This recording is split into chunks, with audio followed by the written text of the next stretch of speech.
Estamos mais uma vez aqui com vocês com o podcast Gente para Negócios e, sempre lembrando, 30 anos de MH Consult, é um ano muito especial para a gente. Vou aproveitar aqui, fazer a apresentação da nossa equipe. Rogério Babler, tudo bem, Rogério? Tudo bem? Prazer estar aqui. Eu, Rafa Cristofoletti, vocês já estão habituados comigo, e Thiago Santos fazendo toda a mágica acontecer aqui na operação técnica, na parte técnica do podcast. Bom, estamos aqui então com a Laura Fontana, que trabalha com Employee Experience e Agilidade da empresa BASF. Seja muito bem-vinda. Olá, muito obrigada. Espero que estejam todos bem. É uma alegria estar com vocês aqui nesse momento. E o assunto que ela vai tratar com a gente, justamente o assunto que ela é expert, né? Que ela trabalha na BASF, que é o que eu acabei de falar, que é o Employee Experience e Agilidade. Antes de começar a falar sobre o tema propriamente dito, a gente tem aqui como máxima para os nossos entrevistados pedir que esse entrevistado se apresente, mas de uma forma diferente. A gente não quer saber de questões envolvendo o profissional, mas sim o ser humano por trás do profissional. Fala um pouquinho sobre a Laura para a gente. Bem, eu sou uma pessoa muito, muito apaixonada e muito intensa em tudo que eu faço. Então, assim, nas relações com os amigos, nas relações com os meus parentes e familiares, né? Então, eu sou bem intensa mesmo. E isso acaba ocasionando uma ligação muito forte com essas pessoas, né? Então, eu sou uma pessoa que, por mais que eu não esteja sempre presente fisicamente, eu tô sempre ali junto com as pessoas, sempre tentando entender como elas estão, se elas estão bem e tudo mais, né? Fora isso, eu tenho 2 gatinhos, o gato e a pulga. Pulga? Isso, é o gato e a pulga. É muito interessante, a gente vai no veterinário e sempre dá um crepe ali, né? Que a pessoa fala, ué, qual que é o nome do gato? Gato. Qual que é o nome do gato? Gato. Enfim. E também sou filha de uma nordestina, de Irecê, na verdade de Prevenido de América Dourada, mulher guerreira demais, aí construiu a vida aqui em São Paulo depois dos 13 anos, passou um bocado para me ter, inclusive. E eu tenho uma irmã maravilhosa chamada Heloísa, uma mulher negra, super empoderada, com 3 filhos, ela é incrível também. E irmã do Gino, o Gino é um adolescente, ele tem 18 anos. E é um barato conviver com ele. Esses dias eu levei ele pra praia e ele foi surfar. Então eu me diverti muito. Agora, ela disse que tem, né, essa conexão com as pessoas, essa vontade, né, de estar sempre conectada com as pessoas. Isso tem tudo a ver com o seu trabalho, né? Totalmente, totalmente, né? Porque eu acho que, assim, dentro dessa questão de experiência do colaborador e de agilidade, a gente sempre vai colocar as pessoas no centro. E para colocar as pessoas no centro, você tem que ouvir as pessoas, você tem que ter escutativa, você tem que querer estar nesse espaço, né? E esse é pressuposto, é básico. Então, eu acho que tem muito a ver comigo mesmo, você acertou. E você sabe, Rafa, eu fiz questão de trazer a Laura aqui, porque a gente se conheceu nessas organizações das estrelas, sabe? Essas andanças da vida, né? A gente estava até dizendo nos bastidores, o ano passado a gente estava fazendo uma apresentação no Congresso Brasileiro de Treinamento e Desenvolvimento. Graças a Deus a gente está lá desde 2019, esse ano nós fomos aprovados novamente, estaremos lá. E o ano passado a Laura ia para uma palestra, a sala estava cheia, e aí ela estava conversando com uma garota e falou, bom, eu vou entrar naquela sala lá, e ela entrou e a gente estava lá. E foi assim que a gente se conheceu. E eu trouxe a Laura aqui porque a Laura é muito engajada nas redes sociais, com conteúdos muito valiosos, os conteúdos com muito valor, e ela é legítima e concreta naquilo que ela está trazendo. Então, por exemplo, hoje a Laura é uma das nossas maiores vendedoras, ou seja, nas redes dela fala, bom, você conhece alguém que faz isso, aquilo? A Laura indica a gente de maneira legítima, aberta, espontânea, que é uma legitimidade que realmente traz à tona. Então não fica uma questão que é só uma retórica bonitinha, corporativa.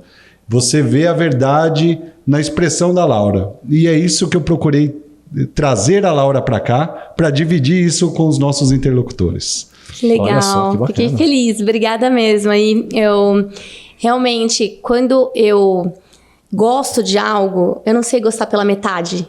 Eu sou muito inteira, como eu falei, eu sou muito apaixonada.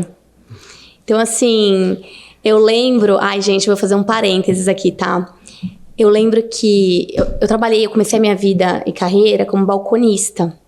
Então, no começo eu vendia sorvete, depois eu fui vender amor aos pedaços e depois eu fui vender salgadinho. E um dos salgadinhos que tinham lá era bureca. Era uma massa folhada recheada, de origem de Israel. E eu falei, eu preciso comer todas as burecas, porque para eu vender bureca, eu tenho que amar a bureca. Então, a gente, em algum momento, fez um concurso. Ai, gente, vou entregar minha idade, tá? Porque a gente fez um concurso que quem vendesse mais bureca ganhava um Discman. Ganhei o Discman. Que legal, que legal. Então, assim, quando eu gosto muito, assim, quando eu confio, né? Porque, assim, é diferente de você ir, às vezes, numa palestra, você vê um conteúdo rápido, uma coisa que é overview, você tem uma ideia que é legal, mas você precisa se conectar mais com a pessoa, né? Naquela ocasião, era um workshop, então tava ali na prática, era real o que tava rolando ali, né? Então, se era bom, se não é legal, não é legal. Então, eu gostei e essa parceria se firmou.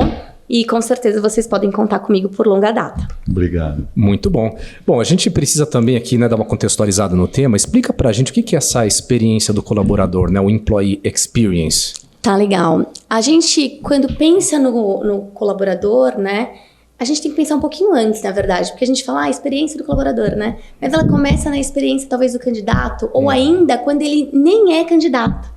Quando ele tem o primeiro contato com a marca, ele acha interessante, ele acha que aquilo é bacana, ele ouve de um amigo que trabalha lá, que é legal trabalhar ali, né? Então, ela vai um pouco além.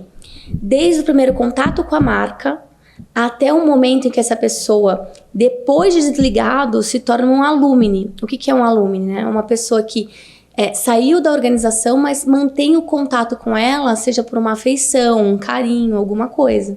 Então, todo esse ciclo de vida do colaborador, que começa antes mesmo dele ser um colaborador e que não termina quando se encerra, faz parte de um ciclo.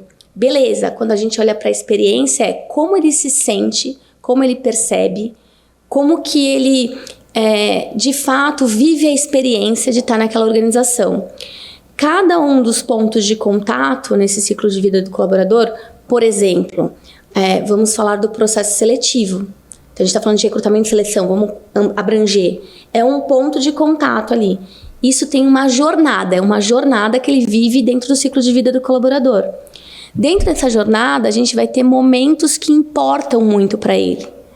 Então, quer ver um exemplo? Quando ele recebe o de acordo. Você está aprovado para essa vaga. É um mega momento que importa. Porque ele ouve aquela ligação, ele fica empolgado, ele reverbera naquilo, ele fala com as pessoas, ele está muito feliz. Como que a gente pega esse momento que importa e transforma numa experiência? É mais do que levar um sim. É você ver que teve um cuidado com você. Então, vou trazer até um exemplo para esse caso mesmo, né? Então a recrutadora me ligou, falou que eu fui aprovada e aí ela pede para eu dar uma olhadinha no WhatsApp. E aí ela manda um vídeo do meu futuro líder e da minha equipe falando: olá, seja bem-vinda, Laura, vai ser o máximo ter você com a gente, parabéns, palmas. É uma coisa que já deu um efeito. O cara não vai falar para a família... pura e simplesmente que ele foi aprovado. Ele vai mandar um vídeo para todo mundo. Vai dar outro efeito nessa aprovação. Então, como que a gente torna esses momentos que importam de cada jornada em uma experiência para que ele sinta, perceba e viva, de fato, algo que ele fala, uau! É claro que quanto mais personalização, melhor. Dependendo do tamanho da organização, fica muito difícil. Eu sei, eu estou numa companhia hoje de 124 mil funcionários. Quando eu trabalhava numa empresa menor, era mais fácil. Sim. Mas ainda assim, tem jeito de você fazer aquela coisa toda, né? A gente pode automatizar processos, otimizar outros, criar oportunidades, fazer parcerias com a liderança. E aí que entra a agilidade? Então, na verdade... eu acho que assim, eu vou falar de alguns conceitos para poder tangibilizar, tá? Então, quando a gente olha para a experiência é todo esse caminho, esse percurso. Quando a gente olha para engajamento, é o resultado. Então, se eu tenho uma boa experiência, consequentemente, eu vou ter um alto engajamento. Certo. Beleza? Uhum. Quando a gente olha para o chapéu disso tudo, o que permeia tudo isso é cultura. Então, a cultura vai nivelar se aquilo funciona bem ou não. Beleza? Quando a gente fala de coisas pontuais que acontecem para deixar o colaborador feliz, isso é clima. Então acontece ali uma coisa pontual, uma ação de clima, uma ação pontual de clima. É claro que tem um nível um pouco mais profundo aqui, onde a gente vai falar um pouquinho de como que ele percebe, inclusive, o cafezinho, o ambiente, etc e tal, que está mais intrínseco à estrutura, né? Mas, beleza, são ações e a gente pode resolver ali, mas tudo para melhorar a experiência e ter impacto em engajamento e fortalecer a cultura. Quando a gente fala de agilidade, a agilidade, em muitos momentos, vai suportar para que isso aconteça de uma forma mais próxima do colaborador. Então, ao invés de fazer para ele, a gente coloca ele na mesa, a gente faz com ele. Então, a gente nunca vai fazer uma coisa ali, olha, porque eu sou RH, eu sou unânime, eu trabalho há 20 anos na área, e de fato eu trabalho há 20 anos na área. Eu trabalho há 20 anos na área, então eu sei tudo, eu sou absoluta. Então, ou às vezes a gente quer atender a uma pessoa. Então, ele é meu líder, Rogério é meu líder, eu quero atender a ele. Então, para atender a ele, eu vou fazer as coisas que ele gosta, do jeito que ele pensa, para ele aprovar. E aí, o mais importante, que é o todo, e não aquele indivíduo, ou aquilo que eu acho que é melhor, se perde. Então, a agilidade, ela te ajuda a colocar essas pessoas no centro e focar nelas. Então, assim, é como se fosse, nisso tudo que eu expliquei, o coração. Se você fizer tudo com agilidade, de alguma forma você vai ficar muito mais próximo das pessoas, e toda essa engrenagem que eu falei por aqui, ela vai rodar de uma forma muito mais fluida. Laura, você falou do Employee Experience e também dessa questão de agilidade. Você trouxe um exemplo em relação a uma pessoa que foi aprovada no processo de seleção. Foi um momento mágico.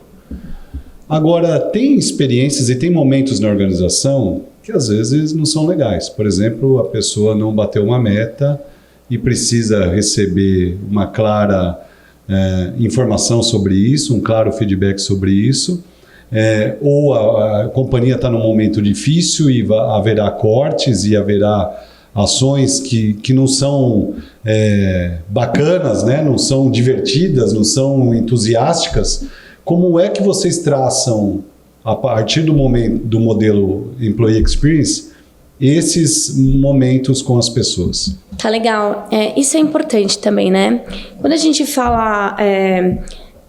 por exemplo, dessa questão de desligamentos em massa, layoff, a gente vê uma alta no mercado muito forte com relação a isso, por conta de momento de guerra, momento financeiro, tá tudo um caos, né? E tem acontecido com frequência.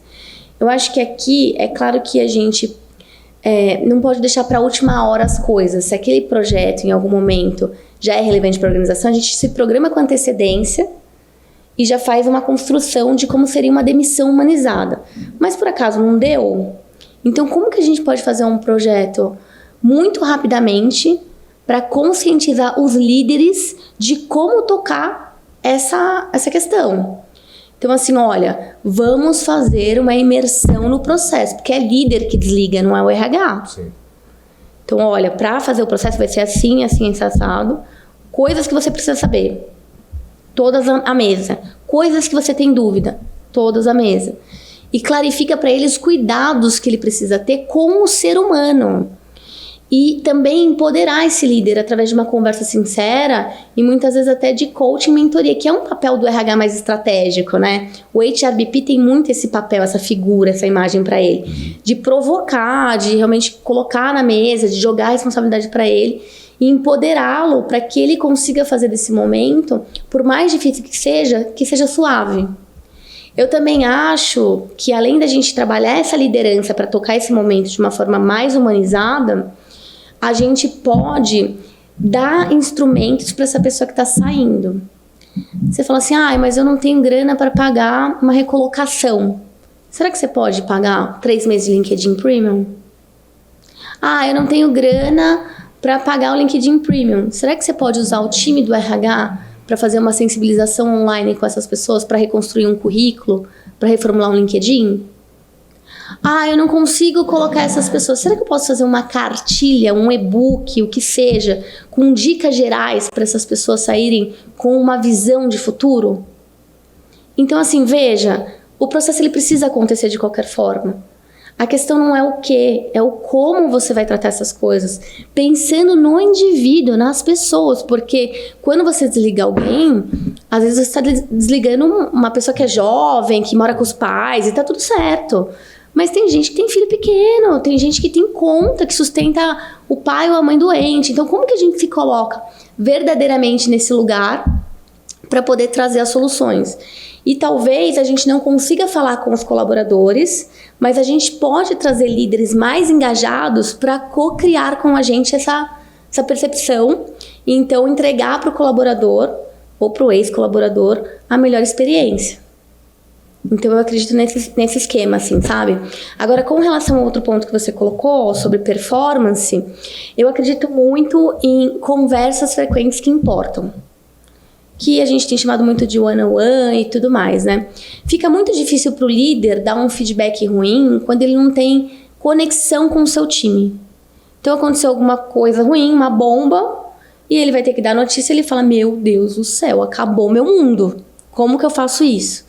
Então a gente precisa, enquanto RH, mais do que prepará-los para feedback, e acreditem, muita gente não está preparada para o básico. Nós acreditamos.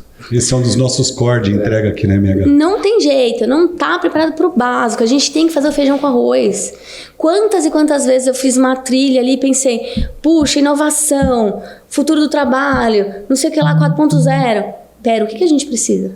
O que os colaboradores estão trazendo em pesquisa de clima, enfim, né? Então, assim, é importante colocar primeiro as primeiras coisas. Então, dar esse banho de loja de feedback, mas colocar nessa questão 2 pontos. Conversas frequentes que importam. Então, sempre estar conversando, dando feedback, se conectando com a pessoa. Não só sobre trabalho, mas também com o indivíduo. Porque quando o seu líder fala com você e ele só quer saber a lista de tarefas, é uma coisa que é muito chata, é um papo... Sabe? E não gera conexão, né? Não gera conexão, não faz sentido aquilo, né? Então, assim, tem que estar junto, tem que mostrar que tá jogando junto, que se importa, que tá na mesma página, né? E tem um outro ponto também, que é conversas difíceis. De aprender a levar conversas difíceis. Porque às vezes o líder aprende a fazer feedback e ele começa a dar elogio à torta direita, quer ver? Tá muito raso. Como que ele consegue ter conversas difíceis quando aparece a oportunidade? Quando precisa fazê-lo.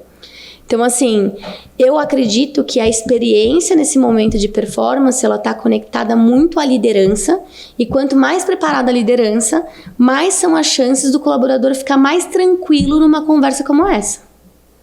E aí você entrega uma experiência positiva, porque ele vai falar assim, se eu confio nessa pessoa, e essa pessoa está me entregando essa informação, eu preciso torná-la relevante e fazer algum plano de ação aqui. Inclusive, eu vou ter a liberdade, quando eu tenho a conexão, de perguntar qual plano de ação podemos fazer juntos para resolver esse problema. O que a gente pode fazer juntos? É claro que algumas vezes você fala, a pessoa entra por um ouvido, sai pelo outro, não vai ter como, você vai ter que desligar, né? Você faz aquele período de tentar reaver, o probation, né? Mas às vezes não tem como e tem que dar notícia difícil. E aqui também tem um ponto importante que está conectado com a outra questão. Não pode ser uma surpresa, né? Uma demissão não pode ser uma surpresa. Se é uma surpresa, acabou com a experiência. Destruiu a experiência. A pessoa fala, eu não sabia, não estava nem planejando para isso, e de repente você vem com essa notícia. Os sinais não foram dados, né? Os feedbacks não foram dados. Né? Porque às vezes o líder tem medo, então ele fica muito no operacional, se escondendo atrás de reuniões, de coisas, de tarefas, sabe? Ele fica se escondendo. Esse medo, você acredita que é mais de ordem comportamental ou é por conta de não ter técnicas suficientes para tocar uma conversa difícil, por isso que se esconde? Eu acho que tem um pouco dos dois, mas eu acho que tudo é treino. Tá. Se a pessoa arrisca, entende o papel dela e treina fazendo na prática, as chances dela conseguir é muito alta. Então eu particularmente acredito muito no 70-20-10. Podem falar que é antigo, que for, eu amo, tá? Eu vou confessar, eu amo. Porque com 10% ele faz um treinamento, que seja na empresa. Com 20% ele pega um líder que é melhor que ele naquilo e faz uma mentoria. Com o RH ele faz um coaching. Com 70% ele aplica. Inclusive errando. Errando, exatamente. Ele vai errar, vai receber um feedback da própria equipe, ou ainda o HRBP vai dar um toque. E a coisa vai se ajeitando. Agora, se o cara ficar na moita, tem que entender também, às vezes, se ele tá preparado para ser líder. Porque às vezes o cara não tá. Ou a pessoa não está. Então, assim, o que a gente vai fazer com isso também? Eu fiquei sabendo, inclusive, esses dias, né, de uma ocasião, de uma moça que ela estava como coordenadora e ela gostava muito de ser especialista, de fazer as coisas dela, de se aprofundar, de não ter preocupação com gestão, enfim. E ela começou a fazer uma mentoria para melhorar como coordenadora. E nessa mentoria, ela descobriu que ela precisava voltar a ser especialista. Ela precisava dar um passo atrás e voltar. E aí deu muita sorte, conversou com a líder e tudo mais, e conseguiu. Então, dentro da própria mentoria, com outro líder. É incomum. Isso. Porque... A gente estava até falando disso, né? Porque parece que tem um efeito manada. No podcast anterior, a gente estava falando sobre felicidade. E tem um efeito manada que só tem um caminho para eu ser feliz, né? Eu preciso estudar assunto tal, eu preciso me desenvolver, ficar um especialista nesse assunto, aí eu vou colocar entre aspas, não é nem líder, vou virar chefe aqui, e aí eu vou ser feliz na minha vida, né? E é muito legal as pessoas que têm coragem de olhar para dentro de si e falar, eu não quero isso para mim. Eu estou feliz aqui onde eu estou, mas parece que essa geração está mais propícia para isso. Você percebe isso, Laura? Eu percebo, assim, de fato, porque assim, a gente tem uma pressão externa muito grande de que sucesso realmente é um cargo. Isso é muito ruim, né? Não faz sentido nenhum para a geração mais nova. A geração Z olha para isso e fala, cara, não faz sentido nenhum. Então, assim, eu vou te contar, por exemplo, da minha experiência. Então, eu comecei como HRBP. Que loucura, né? Eu tinha 17 anos. Eu não sei quem me colocou lá. Mara, você é muito doida. Eu sou amiga dela até hoje.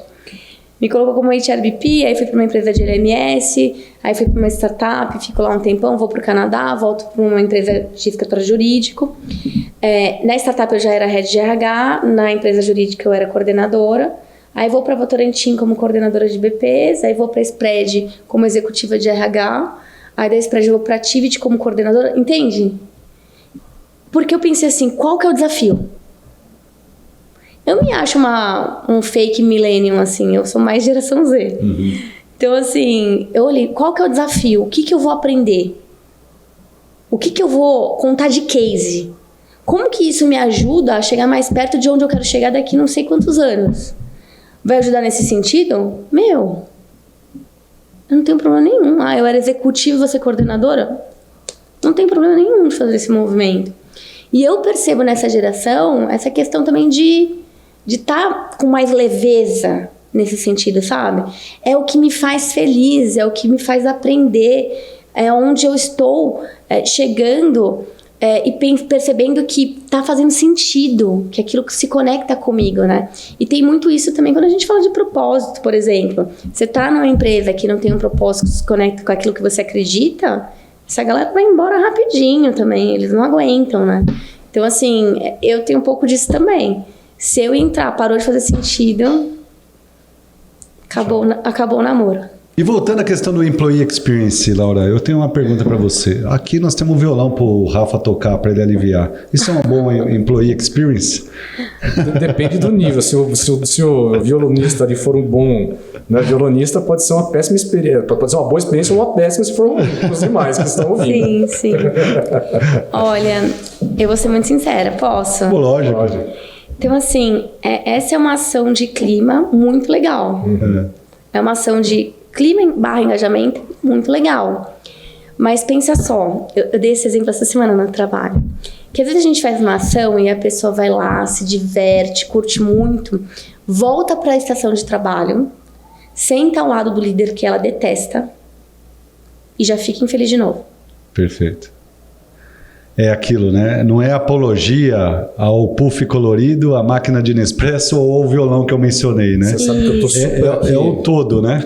Você tá feliz trabalhando comigo, Rafa? Cara, eu tô aliviado, sabe por quê? Porque eu achei que você fosse pedir pra tocar violão aqui. Ainda bem que a conversa não chegou pra esse lado aí, pra esse nível. Você sabe que eu confesso que eu pensei nisso também. A hora que ele falou de violão, eu falei, ele vai me pedir pra tocar violão aqui, gente.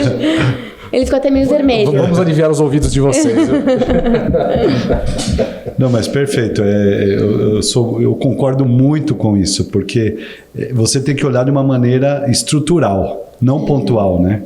Porque às vezes a gente pega recortes de que está rolando numa empresa ou outra. Alguns anos atrás tinha aquela questão de levar o pet para dentro do trabalho, né? Sim. Mas ninguém lembra que o pet faz sujeira, que ele vai comer o papel que estava levando para o vai comer o relatório, vai comer pois é. o contrato. É que é complexo colocar a coisa toda em prática, né? É muito divertido, muito legal, mas tem que ter uma estrutura para receber, né? Porque aqui eu vou fazer uma analogia, por exemplo, a diversidade, inclusão e equidade. Você não prepara o ambiente minimamente para poder receber aquelas pessoas e às vezes tem uma colisão. É claro aqui, ó, eu preciso falar. Eu não estou falando que você não tenha que já disparar, colocar coisa para acontecer, porque precisa e é urgente, não é isso. Mas se você puder fazer o mínimo para ter uma estrutura para receber essa pessoa de uma forma legal, poxa, bacana. É claro que assim, faz no MVP, agilidade. Entrega o mínimo aqui, testa e vai melhorando. Para poder ir numa carga evolutiva, né? O que não dá é pra gente não fazer nada, mas assim, não ter também nenhuma estrutura, às vezes dá um choque, assim, né? Então isso é importante também. Muito legal. Muito bom. Inclusive, tem uma máxima, né, nesses clichês corporativos, não adianta você ter paredes coloridas com gente cinza dentro, né? Essa é uma frase que usa-se muito também. E acontece muito, né? Essa questão das pessoas ficarem muito infelizes no ambiente colorido. Porque, assim, veja, por exemplo, essa questão das startups e todo esse volume de desligamentos que a gente teve. Foram milhares e milhares de pessoas. Muita coisa que a gente via no LinkedIn e que imaginava que era o sonho. Nossa, totalmente, assim, eu falava, cara, as pessoas saem da empresa mais cedo, tomam um chopinho na empresa, fazem não sei o que, meu Deus. Uma coisa muito, assim, muito legal, todo mundo quer ter essa experiência, né? Mas agora eu vou te falar uma coisa, né? Eu tive uma experiência num passado aí, um pouco mais distante, quando eu trabalhava bastante com cultura e tudo mais, né, de uma empresa de amigos que eu via pela internet que era desse nível. Eu falava, cara, deve ser um sonho, né, ter uma empresa dessas. Eles se formaram comigo, formaram, né, a empresa deles. E aí uma vez eu falei, cara, eu quero conhecer a empresa de vocês, que onde tinha a oportunidade de conhecer coisas diferentes, eu me convidava e ia para ver como é que as coisas funcionavam para levar para a empresa que eu geria. E eu cheguei lá e conversando com eles e tudo mais, eu percebi que só realmente as paredes eram coloridas, porque o negócio estava assim, arrasado. Sim. Eles disseram, Rafa, não sei mais o que eu faço, mas o que está acontecendo? Eu não sei, a gente faz tudo para as pessoas, é meditação, é não sei o que, é cafezinho diferente, um monte de experiência, mas as pessoas não se conectam, não batem as metas, elas não ficam muito tempo na empresa, mesmo nós dando toda essa flexibilidade para elas. E aí conversa vai, conversa vem, conversei com um colaborador, com outro tal, e a gente descobriu que, na verdade, as pessoas elas iam para essa empresa pensando que estavam literalmente num clubinho. Elas iam lá para se divertir, para passar bons momentos de lazer dentro da empresa. E quando eram cobradas por um resultado, por alguma coisa, opa, pera um pouquinho. Tá me cobrando, não é bem assim que a empresa tem que ser romântica, não pode ser cobrança também não.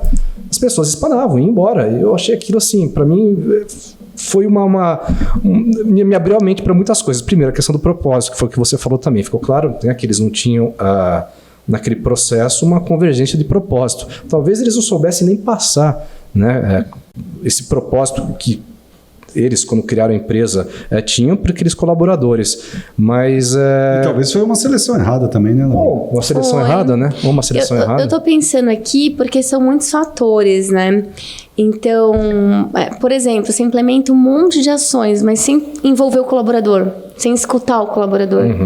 O que ele realmente precisava, o que ele queria. E às vezes você escuta ele e você não tem todos os dados. Aí você roda uma avaliação de desempenho. E aí você aprofunda no que está acontecendo ali de uma forma mais técnica para o RH, né? Não uma avaliação de desempenho técnica, porque a gente olha para o comportamental também. Mas a gente aprofunda um pouco mais nesse quesito, sabe? Você sabe que o que você está falando faz muito sentido, porque eu ouvi semana passada também, de uma startup, que eles tinham um cenário muito parecido com o que você colocou. Então, as pessoas eram muito felizes, tinham aumento todo o tempo, um monte de experiência. E quando implementaram a avaliação de desempenho, teve que demitir muita gente. Porque não tinha como. Não tinha performance, não tinha entrega. Isso impactava diretamente no resultado. Eles, para você ter uma ideia, então eles olhavam para o resultado, percebiam que estavam indo bem, mas que poderiam ser muito melhores e não entendiam. E aí, por conta da avaliação de desempenho, teve essa conexão. E aqui, eu acho que, assim, esses mecanismos, por mais que as pessoas falam assim, não precisa ter mais avaliação de desempenho. Coloca um OKR que seja, entendeu? Alguma coisa mais moderno, que tem cara de startup. Implementa uma coisa mais flexível. Mas implementa alguma coisa. Porque quando você perde essas coisas de radar, você não tem gestão. Então, para tudo que você vai fazer, por exemplo, eu tenho um monte de entregas para esse ano. O meu líder, ele não quer saber a historinha que eu vou contar. Ele quer saber os números que eu vou entregar. O quanto de impacto no resultado da presidência, da minha vice-presidência, eu vou trazer. Não vai ficar uma coisa aberta, é uma coisa direta. E claro que alinhado comigo para ver se é viável, se eu consigo entregar. Então, assim, esses pontos, eles parecem... Quando você está numa startup, parecem bobagem, mas faz parte de uma gestão. E aí, quando você quebra e você não tem isso, você não tem nem como falar que era isso. Tá. Não é ou um ou outro. São ambos, né? Ambos sozinhos são insuficientes, juntos são necessários, né? Isso. E eu acho que, assim, por exemplo, a avaliação de desempenho e a questão de experiência, né? A gente traz muito uma questão de justiça. Porque você imagina, por exemplo, a pessoa que está mandando bem, vendo o colega do lado, não fazendo nada, ele arrastando todo o trabalho, fazendo tudo, e o colega do lado ele recebendo aumento também. Fica uma coisa meio doida, a pessoa não consegue ficar bem. E depois de um tempo ela fica desmotivada, e daí você vai perdendo o time. Ou então vai tornando todo mundo um monte de robô que está ali naquele mesmo mecanismo, né? Então, assim, eu acho... Ou seja, desculpa te interromper, mas um modelo de distribuição igualitário também não faz sentido. Não faz sentido, né? Não faz sentido. Então, assim, tem que ser uma coisa que realmente se preocupe com as pessoas no ponto de vista de experiência. Então, por exemplo, esse processo é moroso, ele é difícil, ele pode ser automatizado, a gente pode entregar essas questões como conversas que importam, conversas difíceis, para todo o ano. As metas são coerentes com aquilo que é prioridade para a organização. Eu sei quais são essas metas, está claro para mim que o que eu estou fazendo aqui está fazendo sentido para isso. Isso faz parte de uma jornada de experiência dentro da avaliação de desempenho. Agora, o que não faz dentro da experiência é você ignorar o fato que esse número de gestão é super importante. E eu acho que em alguns momentos as pessoas acabam abrindo mão dessas coisas num primeiro momento, falando assim, vamos priorizar isso daqui. Só que esquece que para a sua empresa acontecer são as pessoas. Então você precisa priorizar as pessoas. Muito bem.